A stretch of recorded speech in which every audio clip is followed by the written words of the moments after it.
नमस्कार, मैं हूं अनुपम कुमार और आप देख रहे हैं हमारा खास कार्यक्रम मिरर मॉर्निंग। बात करेंगे हम देश दुनिया की तमाम बड़ी खबरों की, लेकिन उससे पहले एक नजर डालते हैं आज की सुर्खियों पर।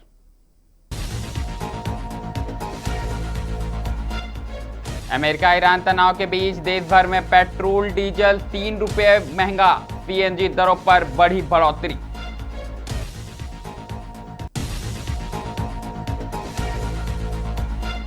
पराग दूध भी हुआ महंगा, अमूल के बाद अब 2 रुपये प्रति लीटर बढ़े दाम।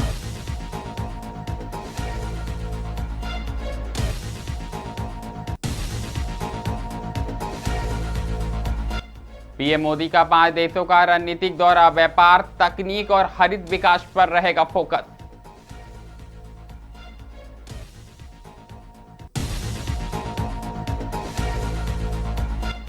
बागमारा में 48 घंटे बाद ब्लॉक 2 में लौटा कामकाज, मजदूर प्रबंधक में वार्ता शपथ।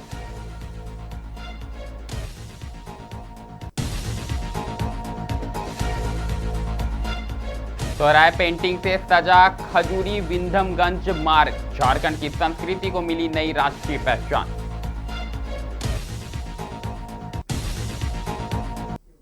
अब खबरें विस्तार से। आपको बता दें कि पहली खबर पेट्रोल और डीजल के दाम से जुड़ी हुई है। जी हां, वैश्विक ऊर्जा संकट और अमेरिका ईरान के बीच बढ़ते तनाव का असर अब भारत में भी दिखने लगा है। स्ट्रेट ऑफ हार्मुज मार्ग बंद होने की आशंका और कच्चे तेल की आपूर्ति प्रभावित होने के कारण देश भर में पेट्रोल और डीजल की कीमतों में 3 रुपये प्रति लीटर की बढ़ोतरी कर दी गई है। नई दरें शुक्रवार से लागू हो गई है। इसके साथ ही सीएनजी की कीमतों में भी 2 रुपये प्रति किलोग्राम का इजाफा किया गया है। ईंधन कीमतों में बढ़ोतरी का सीधा असर आम लोगों की जेब पर पड़ने वाला है। परिवहन लागत बढ़ने से आने वाले दिनों में रोजमर्रा की वस्तुओं के दाम भी बढ़ सकते हैं। वहीं सीएनजी महंगी होने से ऑटो, टैक्सी और सार्वजनिक परिवहन सेवाओं का किराया बढ़ने की संभावना जताई जा रही है। विशेषज्ञों के मुताबिक यदि पश्चिम एशिया में तनाव जारी रहा तो आने वाले समय में ईंधन की कीमतों में और भी बढ़ोतरी हो सकती है। सरकार स्थिति पर नजर बनाए हुए और तेल कंपनियों के साथ लगातार समीक्षा बैठक जारी है।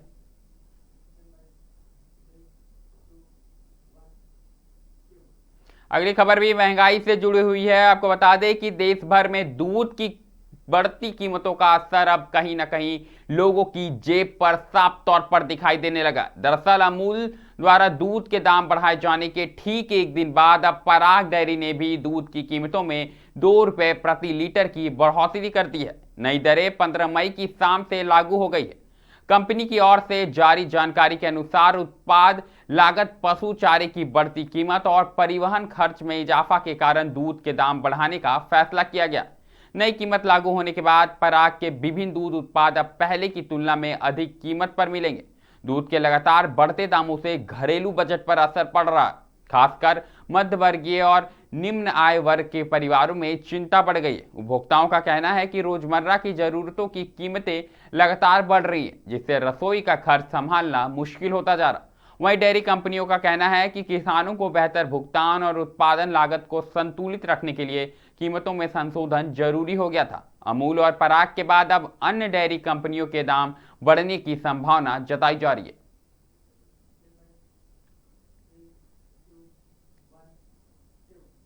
अब हम बात करेंगे प्रधानमंत्री के दौरे को लेकर। जी हां, प्रधानमंत्री नरेंद्र मोदी आज से 5 देशों के अहम विदेश दौरे पर रवाना हो रहे। आपको बता दें कि 15 से 20 मई तक चलने वाली इस यात्रा के दौरान वह यूएई, नीदरलैंड, स्वीडन, नॉर्वे और इटली का दौरा करेंगे। इस रणनीतिक यात्रा का उद्देश्य भारत के वैश्विक संबंधों को और मजबूत करना तथा व्यापार, हरित ऊर्जा, निवेश और आधुनिक तकनीक के क्षेत्रों में साझेदारी को नई दिशा देना है।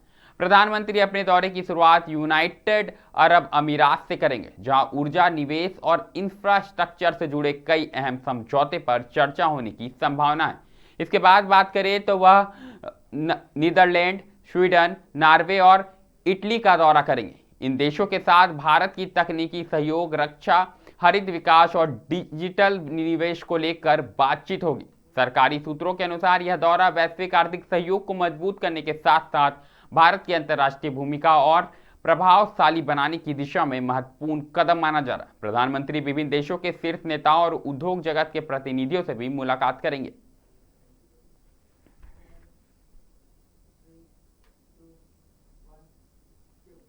रुख धनबाद का करेंगे। आपको बता दें कि धनबाद के बागमारा BCCL ब्लॉक 2 क्षेत्र के नदखुरकी कोल डैम्प स्थित मां अंबे आउटसोर्सिंग में कोयले की मांग को लेकर असंगठित मजदूरों का आंदोलन दूसरे दिन भी जारी रहा। मजदूरों ने क्षेत्र में उत्पादन और परिवहन कार्य पूरी तरह बाधित रखा, जिससे कोयलरी क्षेत्र में गतिविधियां प्रभावित रही। हालांकि गुरुवार देर शाम 14 नवंबर हाजिरी घर अंधा चौक के समीप क्षेत्रीय प्रबंधन और असंगठित मजदूरों के बीच महत्वपूर्ण वार्ता हुई। वार्ता के दौरान प्रबंधन ने मजदूरों को आश्वस्त किया कि NIT के प्रावधानों के तहत 20 दिनों के भीतर मां अंबे आउटसोर्सिंग को कोयला उपलब्ध करा दिया जाएगा। प्रबंधन के आश्वासन के बाद मजदूर संतुष्ट हुए और दोनों पक्षों के बीच सहमति बनने पर करीब 48 घंटे बाद ब्लॉक 2 क्षेत्र में उत्पादन एवं परिवहन कार्य पुनः सामान्य हो गया।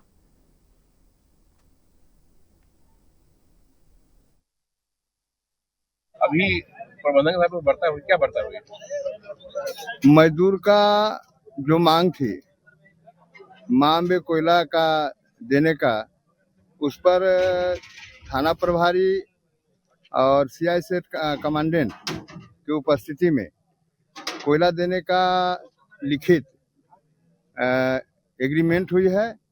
मजदूर इस विषय में सहमति जताई और बंदी वापस लिया गया। कितना दिन का समय दिया?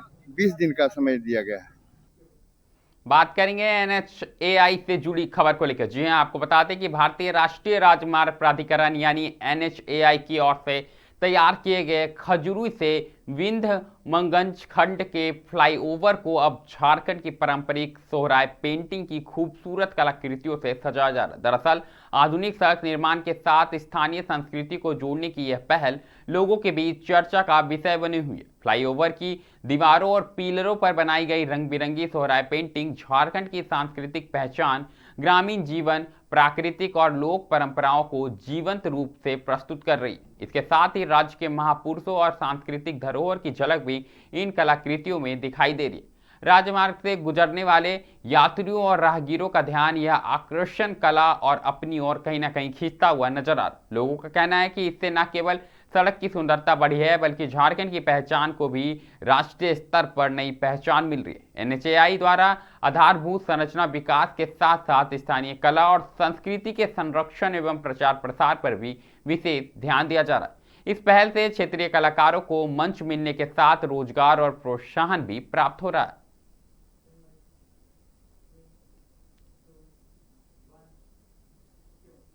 रुख बोकारो का करेंगे। आपको बता दें कि बोकारो की अदालत ने प्रेम प्रसंग से जुड़े हत्या के एक मामले में आरोपी को दोषी करार करते हुए उम्र कैद की सजा सुनाई है। दरअसल गरिमा मिश्रा की अदालत ने आरोपी तूफान मांझी को आजीवन कारावास और 20,000 रुपए जुर्माने की सजा सुनाई है। जानकारी के अनुसार पिंडरा जोरा थाना क्षेत्र के लेदा गांव निवासी तूफान मांझी का गांव की ही एक युवती के साथ प्रेम प्रसंग था। इसी बीच युवती की शादी कहीं और तय हो गई। शादी तय होने के बाद आरोपी युवती के होने वाले पति को धमकी देकर शादी नहीं करने का दबाव बना रहा था, लेकिन युवक शादी के लिए तैयार हो गया। वहीं 30 सितंबर 2020 को आरोपी ने युवती को अपने घर बुलाया। इसके बाद युवती के मोबाइल फोन से वीडियो कॉल कर उसके मंगेतर को युवती के साथ छेड़छाड़ करते हुए दिखाया। घटना के बाद युवती अचानक लापता हो गई। 3 अक्टूबर 2020 को आरोपी के घर के सामने स्थित कुएं से युवती का शव बरामद किया गया था, जिसके बाद जांच की प्रक्रिया हुई और इसमें तूफान मांझी दोषी करार हुआ है। आजीवन कारावास तथा 20,000 रुपये जुर्माना, अन्य धाराओं में भी सजा दी गई है। तूफान मांझी अपने गांव के ही एक लड़की को अपने प्रेम जाल में फंसा लिया था और वो उस लड़की की शादी तय हुई। शादी तय होने के बाद उसके होने वाले पति को यह तूफान मांझी फ़ोन करके उसे धमकी देता था कि तुम शादी न करो, लेकिन उसका होने वाला पति शादी करने को तैयार था। जब वह नहीं माना तो दिनांक 30 सितंबर 2024 की रात्रि में तूफान मांझी फ़ोन कर पीड़िता को अपने घर बुलाया और उसने उसी के पीड़िता के मोबाइल फ़ोन से ही वीडियो कॉल कर उसके होने वाले पति को किया और वीडियो कॉल करते हुए उसने पीड़िता के साथ छेड़खानी किया। छेड़खानी के उस वक्त पीड़िता रो रही थी। बाद में उसने वीडियो कॉल को डिस्कनेक्ट किया। फिर लड़की का कुछ पता नहीं चला। उसके घर वाले बहुत सी खोजबीन किए, लेकिन कोई पता नहीं चल पाया। बाद में उसके होने वाले पति ने भी इस घटना के बारे में उसके घर वालों को बताया और दिनांक 3 अक्टूबर 2024 की रात दिन में यह गांव में अफवाह फैला कि एक लाश बरामद हुआ है तूफान मांझी के घर के सामने, जो कि हरिराम मांझी का कुआं।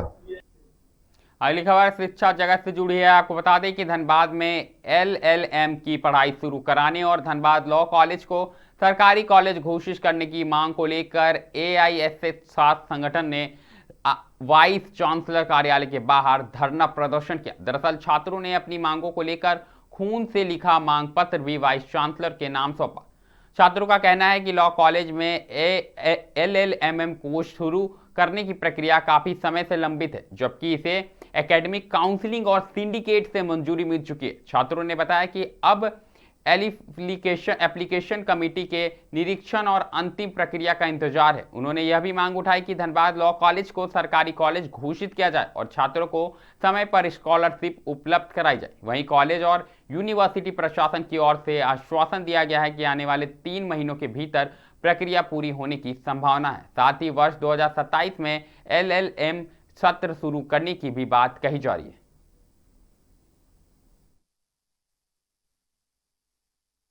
उस स्याही से छात्र ने अपने अधिकार के लिए लेटर लिखा BBMK यूनिवर्सिटी को, जिसका हमको जवाब नहीं मिला। तो लास्ट में हमें लहू से लेटर लिख के अपनी मांग को आगे बढ़ाना पड़ा।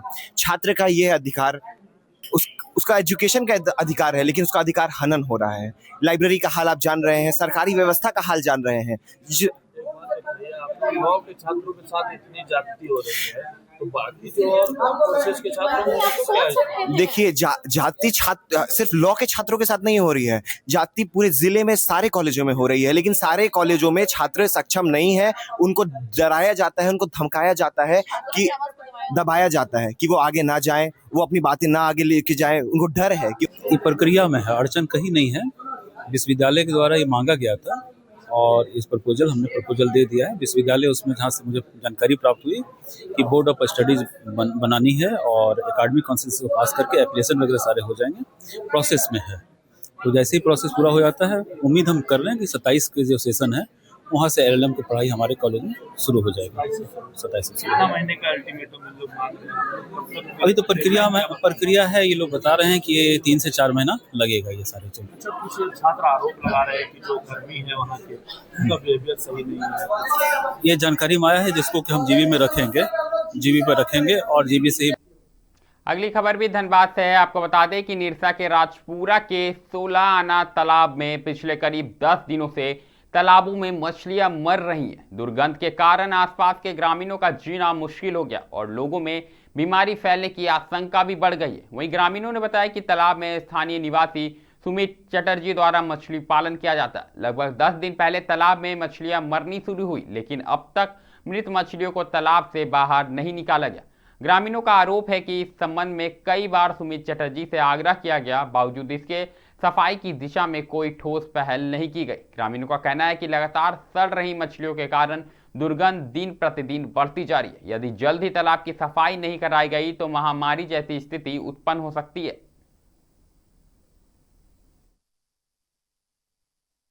तालाब तो सार्वजनिक है, मगर इसमें मछली पालन कर रहा है सुमित चटर्जी, और मछली दिन ब दिन मरते जा रहा है और वो कुछ ध्यान नहीं दे रहा। थोड़ा भी तालाब में ध्यान नहीं है, बोलने से भी वो सुनता नहीं है और पूरा गंद आ रहा है। गांव वाला पूरा परेशान है, इसमें डायरिया होने का आशंका है। कब से ये समस्या है? ये आज मोटा मोटी 10 दिन से ऐसे ही चल रहा है, बोलने से भी सुन नहीं रहा। हम लोग का गांव वाला का कहना है जो पानी तो निकाल दो और उसके बाद तुम अपना मछली फिर छोड़ दो, मगर फिर भी वो सुनता नहीं। मुझे यहाँ तकलीफ होता, पानी जो दूषित हो गया, इसी के कारण से देखिए जानवर का पानी पीने के बाद जानवर मर सकता है। आदमी अगर नहाने के बाद बदबू गया, उसको बीमारी तो होने शुरू हो गया, सुन लीजिए, माने कोई इसमें डर नहीं। यही से भी बदबू, इतना खराब बदबू है जी, बहुत कुछ हो सकता है। तो इस तालाब में आप लोग स्नान भी करते हैं? हाँ, तो कहाँ जाएगा, हम लोग को कोई तालाब थोड़ी, हम लोग नजदीक का तालाब है, बहुत पुराना तालाब, हम लोग जुग जुग का तालाब है, आज का थोड़े बाल बच्चा। मिरर मॉर्निंग में अभी के लिए फिलहाल इतना ही। ऐसी तमाम बड़ी खबरों से लगातार हम आपको अवगत कराते रहेंगे। कहीं मत जाइएगा, बने रहे मिरर मीडिया के साथ।